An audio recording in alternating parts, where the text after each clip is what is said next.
जय गंगे, जय गांधी, जय भारत। विश्व के एक ऐसे महामानव पूज्य बापू की जयंती पर हम उन्हें भावभीनी श्रद्धांजलि अर्पित करते हैं। बापू तो चले गए, परंतु पूरे विश्व को अहिंसा का शाश्वत सत्य और चिरस्थायी मंत्र दे गए। आज अंतर्राष्ट्रीय अहिंसा दिवस।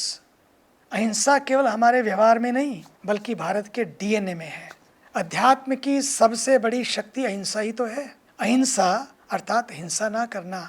इतना ही नहीं, बल्कि जितना प्रेम हम अपने आप को करते हैं, उतना प्रेम संपूर्ण मानवता से करना ही तो सच्चे अर्थ में अहिंसा है। We don't talk about only human beings, we talk about the living beings.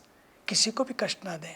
ये संपूर्ण मानवता हमारा ही तो विस्तार है, हमारा ही तो परिवार है। आत्मवत सर्वभूतेषु, सबको समान रूप से देखना और शांति, सहिष्णुता, करुणा को बढ़ावा देना, यही तो अहिंसा है और यही जीवन का सत्य है। अहिंसा ही युग धर्म है और आज के समय में पर्यावरण अहिंसा की उससे भी ज्यादा जरूरत है। महात्मा गांधी जी कहते थे, the world has always enough for everyone's need, but there is never enough for even one man's grid.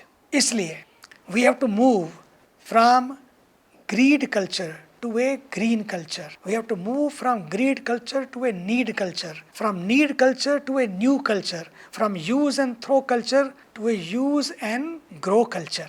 हमें इस तरह से आगे बढ़ना पड़ेगा। खाया फेंका ये कोई संस्कृति नहीं है। नए और इनोवेटिव कल्चर की ओर हमें आज बढ़ना होगा। इससे पर्यावरण की रक्षा होगी, प्रकृति बचेगी, संस्कृति बचेगी और आने वाली संतति बचेगी। अब तक हम अपने लिए सांस लेते रहे हैं, अब धरती के लिए सांस लेना होगा। बहुत सारे योग की, अब धरती योग करना होगा। पर्यावरण के पैरोकार और पृथ्वी के पहरेदार बनना होगा। आइए आज महात्मा गांधी जी की जयंती पर एक कदम पर्यावरण अहिंसा की ओर, एक कदम स्वच्छता की ओर। जब हम स्वच्छता सेवा पखवाड़ा मना रहे हैं तो अहिंसा हमारा स्वभाव बने, स्वच्छता हमारा स्वभाव बने, स्वच्छता हमारा संस्कार बने, क्योंकि स्वच्छता ही धर्म है, स्वच्छता ही सेवा है। पर ये संस्कार हमारे व्यवहार में भी उतरे, बस यही आज चाहिए।